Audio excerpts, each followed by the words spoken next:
Hello everyone and welcome to our workshop today. Thank you for joining our live stream. Tonight we will be presenting a very important topic for you testers, how to avoid bug report rejections. With me today, two of the most experienced team leaders on our platform, team leader Antonia and team leader Terry, and they will share their insights, tips and advice how to avoid bug report rejections. So Terry and Tony, how are you today? I'm very fine, thank you. I knew that would happen. I'm fine. That's great, and thank you for joining our workshop today. Let's get started. As you know, when you submit a bug report on our platform, it goes through two stages of review. First, the team leader will review your bug report, and if your bug report passes this stage, then the customer will review it as well. If on any of the stages of the bug review process your bug report gets rejected either by the team leader or by the customer, you will receive a comment with the rejection reason, explaining why your bug report was rejected. Before we go into detail explaining different reasons why your bug report can get rejected, let us first take a look at the most common rejected and as you can see, the most common rejection is formulations, and these are 5% of the rejection reasons. I hope this was helpful and you could use this information rejection reason. So Terry, over to you. All right, thank you. So I have the first look at bugs typically happen, it's been my experience. So sometimes this will happen because a bug actually manifests over a range of inputs and tests what's that cause the problem. And when the TL goes to verify the bug report, she or he will necessarily try this over a range of inputs, and at that point discovers that the same bug is triggered if you supply inputs from this range, in which case the initial reporter of the bug will be seen as the authoritative bug and will get credit for the bug, and all subsequent reports will be designated as duplicates. As a way to avoid this from happening to you, my suggestion would be that before you press the submit button, please review the open bugs that have been submitted for the test cycle, and note any bugs that occur in the particular feature or function that you're reporting a bug against.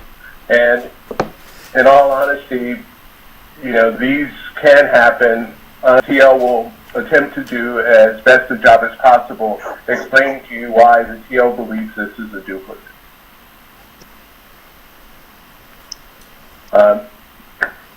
Next slide. Okay, we're going to continue now with known bugs. They are pretty similar to duplicates.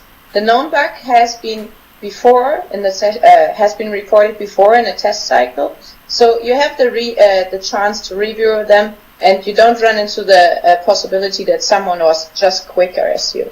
So why it happens that you report a known bug? It's 4% of the rejected bugs are known bugs. So maybe the known bug list is pretty long and you just don't remember it, that it was on the list. Or the title is just different than you would name the bug. So on the next slide, I have some tips for you how you can try to avoid the known bugs. So read the list of the known bugs before start and try to understand the bugs. Have the known bug list constantly open, if possible even on a second screen. So if you test on your phone, you can still use your computer having the known bug list, so you can always see them. Or just in a second tab if you don't have a second device. Last but not least, try to search for the known bugs. Try different words for the same thing you're going to use. I gave you some examples. For basket, you can also say shopping cart or checkout. So if you have a bug in this area, just try to search for some keywords with different words. So maybe that's going to help to prevent to rise a known bug again. Over to Terry.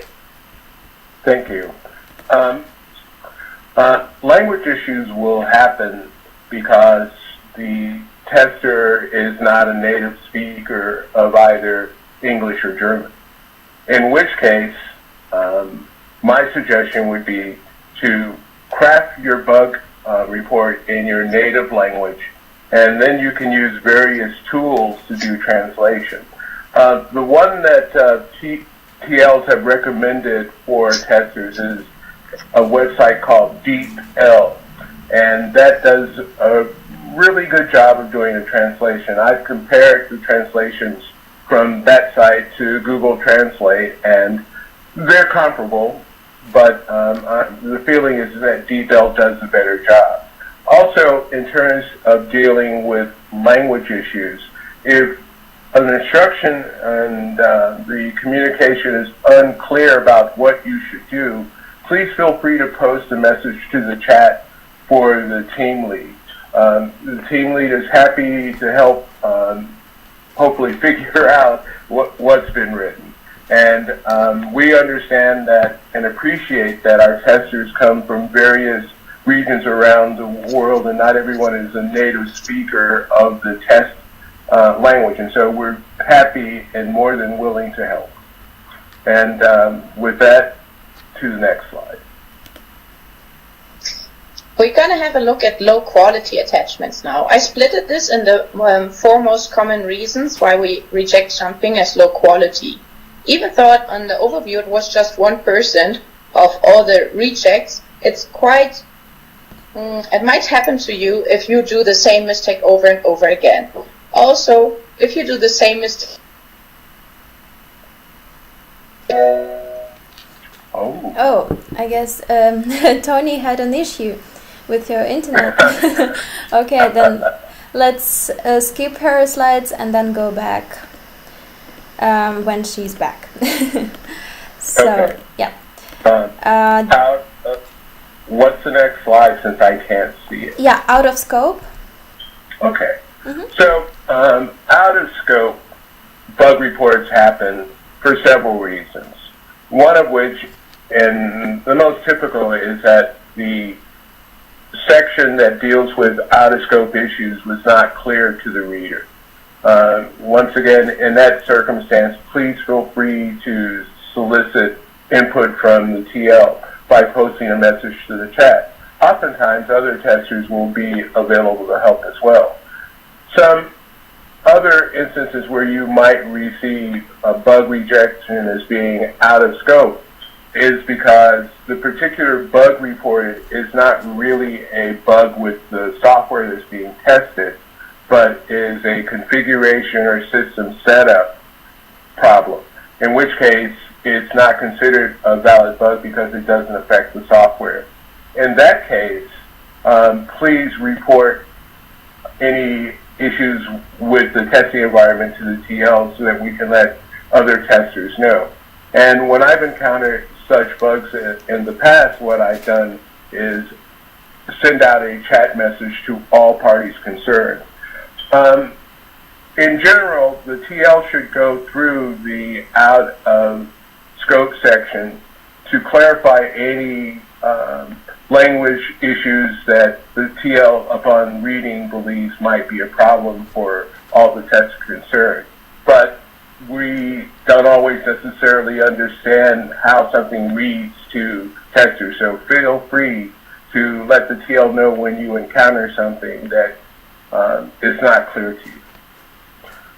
One way to avoid out-of-scope issues is, prior to submitting your bugs, is to review the out-of-scope section with the instructions for the test, and also to avoid any other type of rejection. It would be a good... Should we proceed to my next slide, or? Okay, so Tony's back. Hey! Okay, Tony, it's good to have you back. Can you hear us now? Yes, I can hear you guys. Okay. I can hear you guys. That's great. So we can go back to low attachment, low quality attachment. We skipped it for waiting for you. Okay. So we are back at the very first slide of the low quality attachment. Okay, perfect.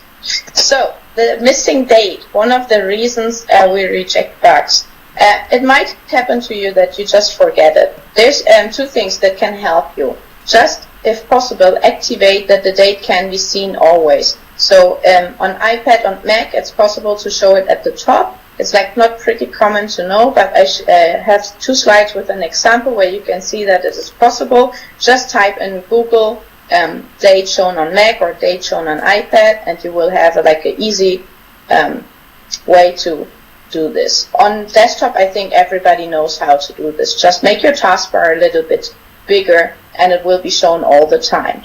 If you test on a device where it's not possible to show it, just try to get a routine. So maybe always show it first or always show it last. So you're sure that you did it. Then there's another common mistakes in the quality. The URL is not shown. Easy workaround, just make a full screen record. So the URL will be shown. Also on your phone, sometimes the relevant part of the URL maybe cannot be seen, or your device is super small that URL can't be seen on the browser. You can just tap on it, and then it's easy to see it. But normally it should be alright if you just capture the whole screen. I have 2 examples as well here for you. So the first one is the bad example. It's just a screenshot of the problem itself, but you can't see the URL. So the next one, you see I just captured the whole screen, so automatically you will see the URL. Let's continue with low quality attachment. Reason number 3. Not all relevant information is shown in English or in the needed language. This most times happens if it's not your native language you're testing with. So maybe your device is in your own language or your browser is in your own language. So error messages that pop up are in your language and not in English. That's the most common reason why something is not shown in English. So just try to switch the language to English. It will also help for raising bugs in English if you're used to English. I changed my phone to English like some years ago, and you get used quite quickly to it. Also, if you use a translator, because maybe it's easier to understand the product if you use the translator, just make sure you turn off the translator before you do the screen record for the bug. So I have a bad example and a good example again for you. There's the bad examples, this just showing the pop-up from the browser, and as you see, they are just in the language of the browser. So if you change your browser language, you will see the good example on the next slide. It is automatically in English. So all of these are the same pop-up, but they are in different languages because of the browser language. So let's go to the last of the low quality attachment reasons. The information from another customer can be seen. This is a really important topic for us because we don't want to share like data from other customers to other customers. So actually this most times happens by 2 things, or actually 3. One is when you start from the tester dashboard, because as you know, on the left side you see all your tests, so there might be the name of another customer, at least if you have more than 1 test in a month, which is pretty normal. Also, when apps can be clearly identified as beta apps, it is better if you just delete them before testing a new one, or just have a own screen for each of the apps. And last but not least, the QA.team mails. If you use the same email for all your tests, they're going to be old emails, so also there can be data from other customers be seen. So just make sure you just use a new one, or delete all the emails before. If you use your own maybe Gmail or Yahoo account, just delete all the emails before you start a new test. So that's actually the solution. Before you start a new test, just do a reset. Delete old apps, delete the emails, And even on your phone might be a good idea to disable notifications. I don't know how much your friends like it if their WhatsApp or line messages pop up in the tests. I don't know how they like it, but I would say better turn them off. So, short summary, we have 4 main reasons why we reject something as low quality. The date is missing or the URL is missing. Not all information is shown in the correct language. And last but not least, there's information from a different customer shown, which should not happen. I also gave you the link there to read all of this again in the Academy. There's a big list on what we need to have in the attachment to have the correct quality. Over to Terry, I think, or you already did this. Yeah, so we covered out of scope, and the next topic would be implausible behavior. Okay, let's go. Implausible behavior, actually the topic which is the hardest to pronounce for me. I tried a bit today. So there's also, I split it again in some different reasons. So one of them is the not reproducible, which is actually one of the hardest things to be able to avoid. There are still some things you can do to give us or the customer a better idea what you are doing and try to avoid this step. So first of all, if you can reproduce it always or maybe 4 from 5 times, it is really likely that it's really a bug. So just give us all the information that we can reproduce it. So sometimes your device or your internet or your location or specific settings lead to this bug. So what is needed for us that you need to be as specific as possible to narrow what we can do to reproduce it. So if you have an idea what caused the bug, just name it. So for example, you noticed if you use the VPN to Germany, the bug doesn't occur. If you don't use the VPN, it occurs. Tell us. We can't see what you're doing in the background, so please just tell us such information. Also, further information like your internet speed or your location, or if you notice that the bug only occurs when you use maybe an 1 in the phone number, this is a really important information that we need to be able to reproduce. Especially if it's about a checkout and there's a lot of data which you input. We as a team leader, we just type data by ourselves, especially if the data is not provided in the bug report. So if you don't provide the data in the bug report and I type something different and by chance it's not the one which causes the problem, I think I can't reproduce it. The same is for the other testers who reproduce it. So if you provide the data in the bug report, then we can just copy it, paste it, and it's more likely that we're able to reproduce your bug. So on the next slide, I have some more tips on how to avoid not reproducible bugs. So first of all, turn all browser plugins off, especially ad blockers. They cause problems every now and then. Then don't make unusual settings like turning off JavaScript or blocking something in the background. Make sure your device runs optimal. On your computer that you have enough RAM, you have enough space on the hard drive. On your phone it might be not a cracked phone, like a cracked display, so you can actually still touch. And if needed, provide the exact data. And really, really important, we don't need to have only 100% reproducible bugs. But if you can't reproduce it every time, give us a rate how often this occurs. It is a big difference if you say 1 from 10 or 8 from 10 times this happens. Because if you say it happens always and I try 3 times, I can't reproduce this. I think, okay, something must be wrong with your device or something else. It's not mentioned in the report. But if you say it happens 2 from 5 times, I will give it more tries.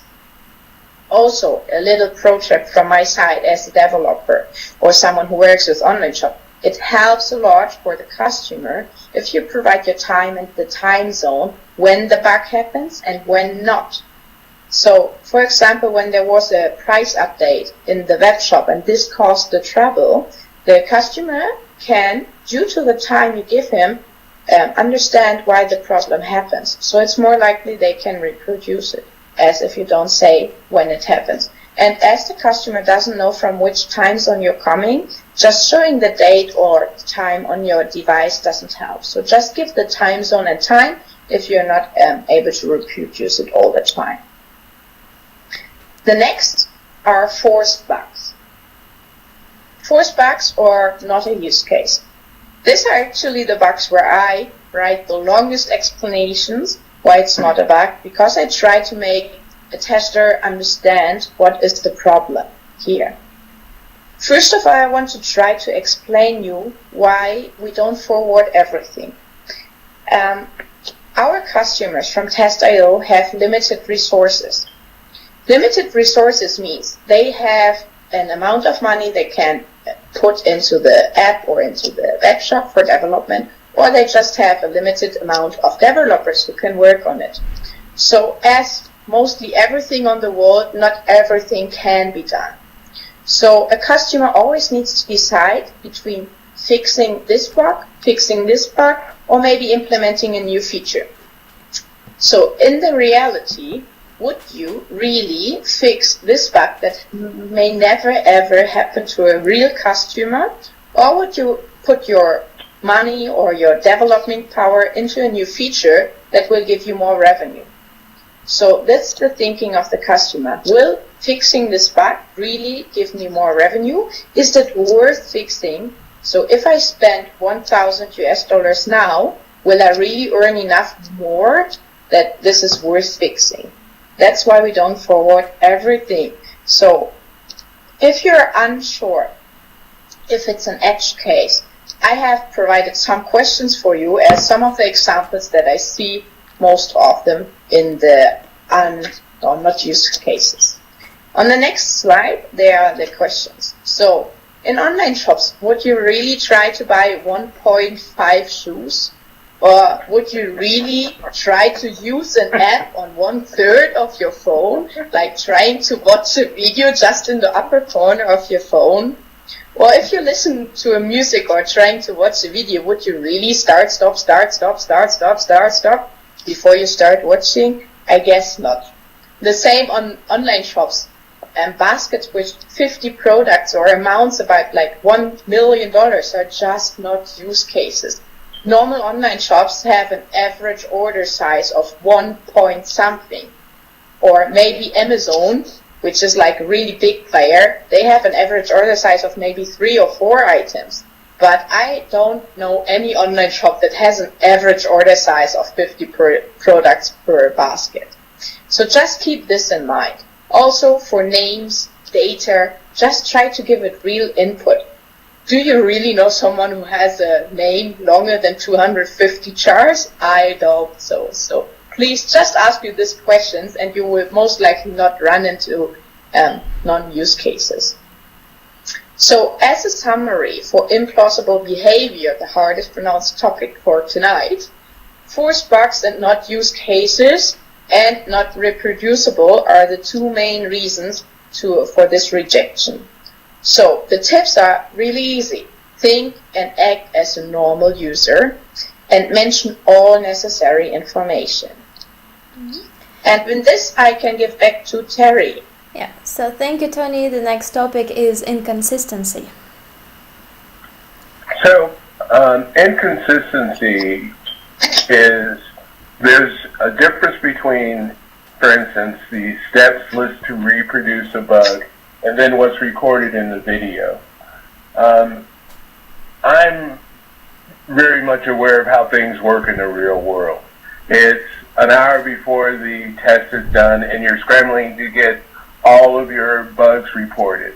You record the video, you move on to something else. And so typically you can get an inconsistent bug report because the video was recorded at a different time than the steps to reproduce were written, and something in the interim happens and you update one and not the other.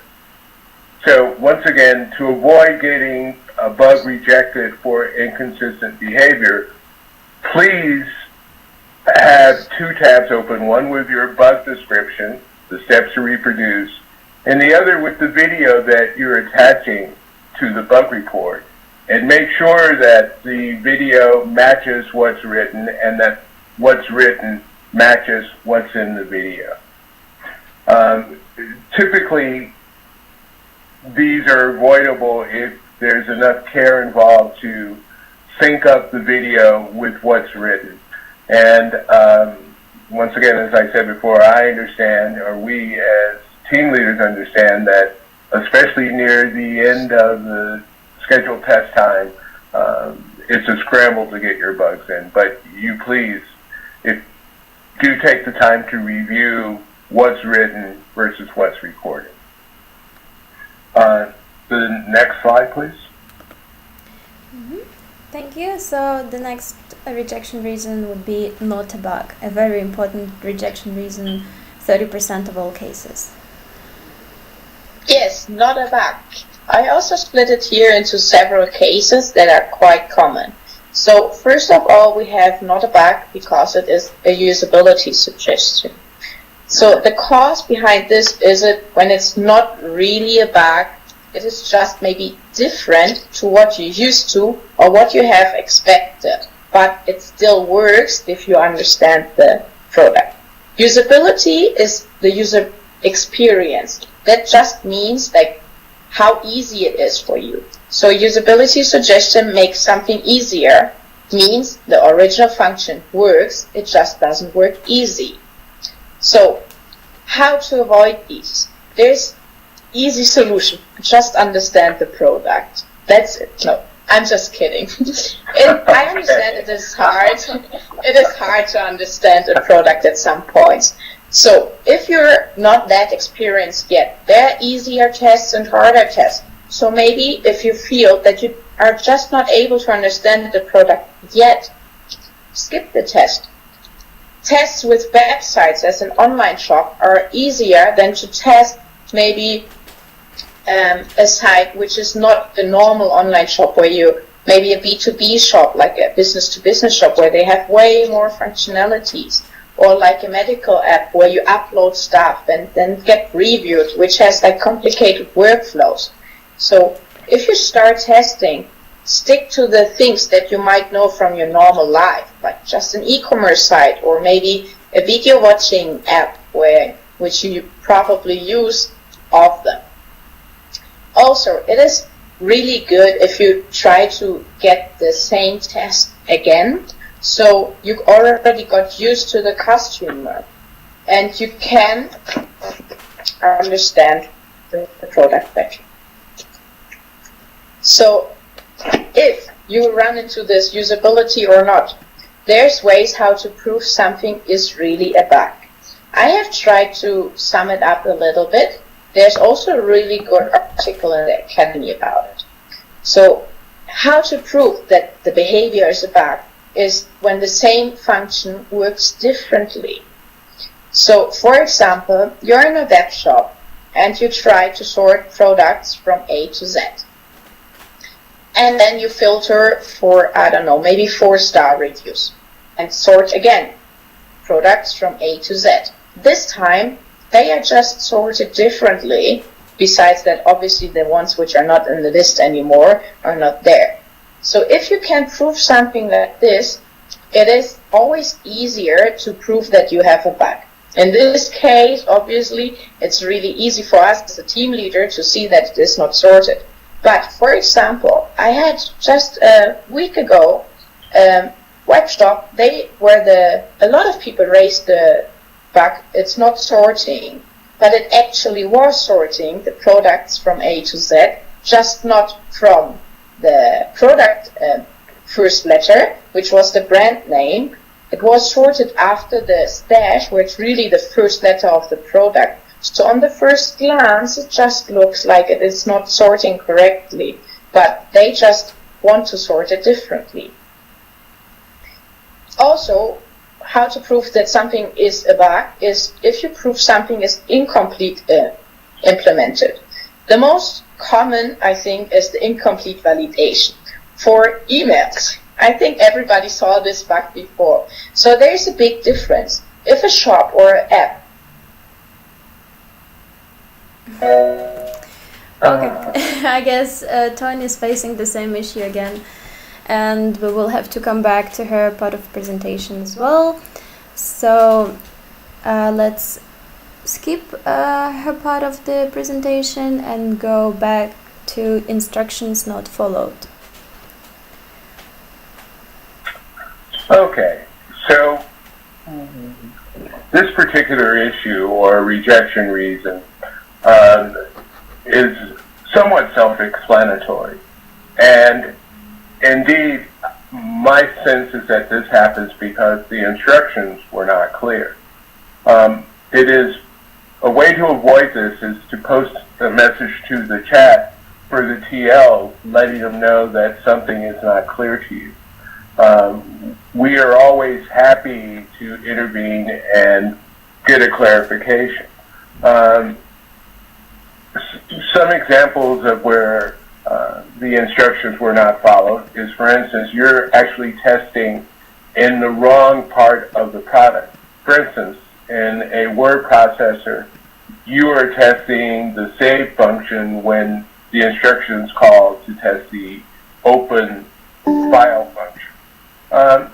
Once again, as a TL, I would like to think that the did not follow instructions particular rejection reason is a low occurrence. At least it has been in the testing projects I've worked on. And also, it's also the case that TL should review the written instructions for clarity. And so, once again, the way to avoid most situations like this is prior to submitting your bug report, please review what the instructions were for that particular piece of functionality, reread the feature description, etc., and make sure that what you're reporting comports with the instructions provided. And as always, please, when there is a situation where something's not clear to you, post a message to the chat. The TLs are happy to help, and indeed you'll find that your fellow testers, if something's unclear to you, have probably also run into the same problem and will be there to help. Okay, thank you, Terry. Tony, can you hear us? Yes, I hear you. Okay, perfect. Yeah, sorry for the technical issues, and we're going back to how to prove that it is a bug. Yes, so for the last part of this was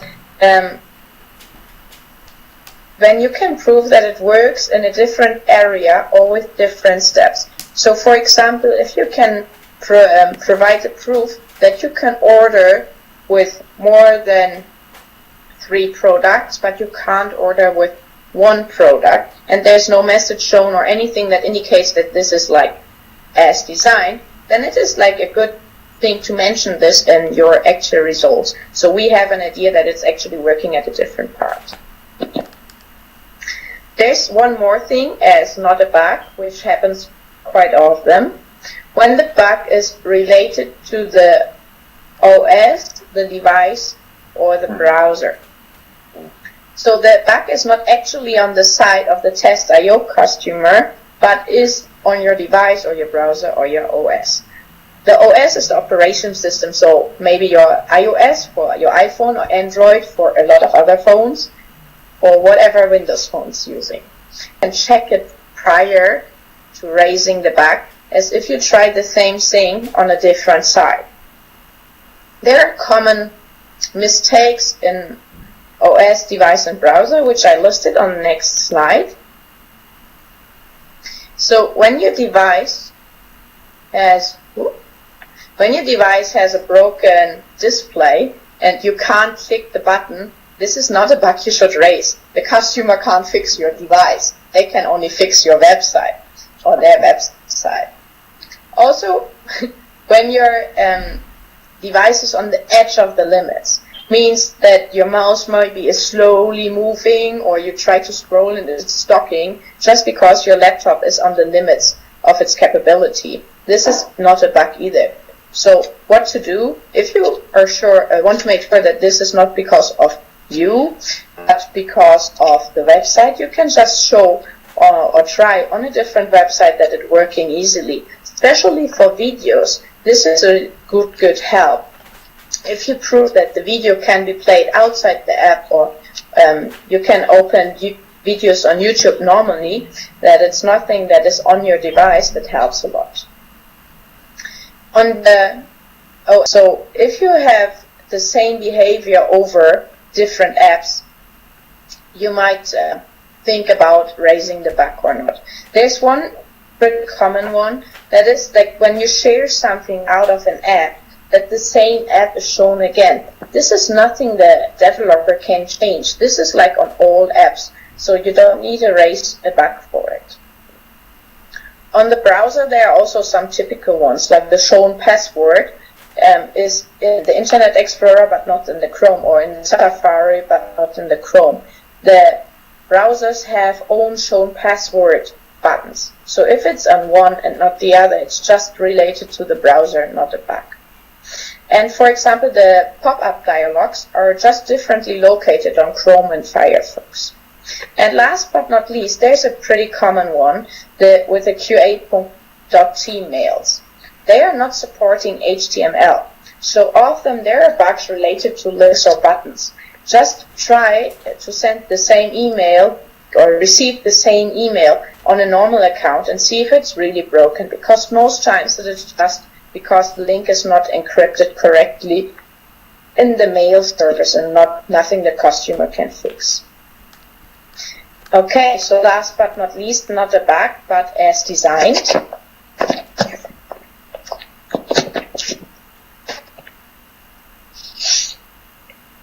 This is actually one of the hardest to tackle. It goes in the same direction as the usability suggestion, so try to really understand the product. There's different ways how you can do this. So you can read user stories if provided, even if they're already done or you don't want to do them. Read the instructions really carefully, and as said before, try to just test the same customer so you can have a learning process. Because even if you get a rejection or someone else gets a rejection, you can still learn from it. It's nothing that is like totally worse and you think you wasted your time. No, just use 1 or 2 more minutes to understand what happened and to avoid it for the next time. So same customer might help to also just understand the idea of how the customer is like handling bugs. So their customers are more likely to even accept really small bugs, and there's customers who are like just really interested in the really, really big issues. So you maybe get also a feeling for the customer. And with the learning process of the old tests or of the old bugs and the rejection reasons for those bugs, you're better for the next upcoming tests. So in summary, not a bug, there's 3 main reasons. If it is usability and not really a broken functionality, just try, reach your goal on different ways. The bug is actually not on the customer side, but in your OS, your device, or your browser. And tips are just explain why you think it is a bug and use the expected results to file the reason as precisely as possible. Prove that the function does not work as intended, and also prove, if possible, that it does not work consistently. And last but not least, just cross-check bugs when you may have the idea it might be related to your OS, device, or browser. Yes, that's the summary. Okay, great. So I think we've covered the most common rejection reasons. So thank you, Terry and Tony. It was very informative. And now it's time for questions. But I don't see any questions coming in Discord or the stream chat. So I guess I will ask a short question. So I know it's not prepared. Just spontaneously, could you give us examples for rejection reasons when team leaders choose other?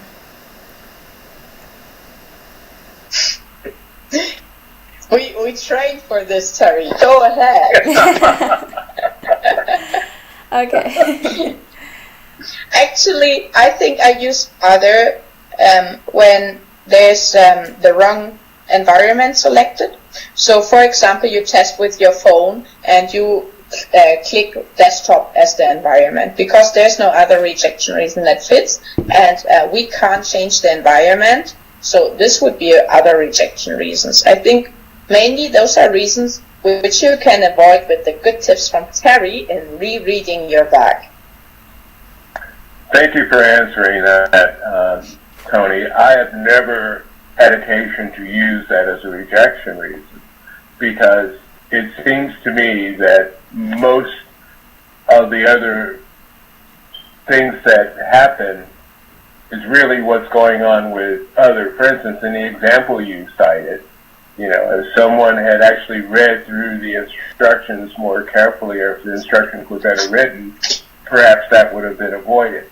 In which case, that translates to me to didn't follow instructions or out of scope. So thanks for being able to answer that particular one because I've never used it as a rejection. Okay, thank you very much for your answer. There are no questions coming, so I think we can end here, and if there are more questions you can still post them in Discord, and some of us will be able to answer them if you come up with something else. So again, thank you Terry and Tony for such a great talk. I'm sure after this workshop there will be way fewer rejections on the platform. Let's keep our fingers crossed. Yes, and thank you everyone who joined us today, took their time to learn some things, and see you in our next live stream. Bye bye.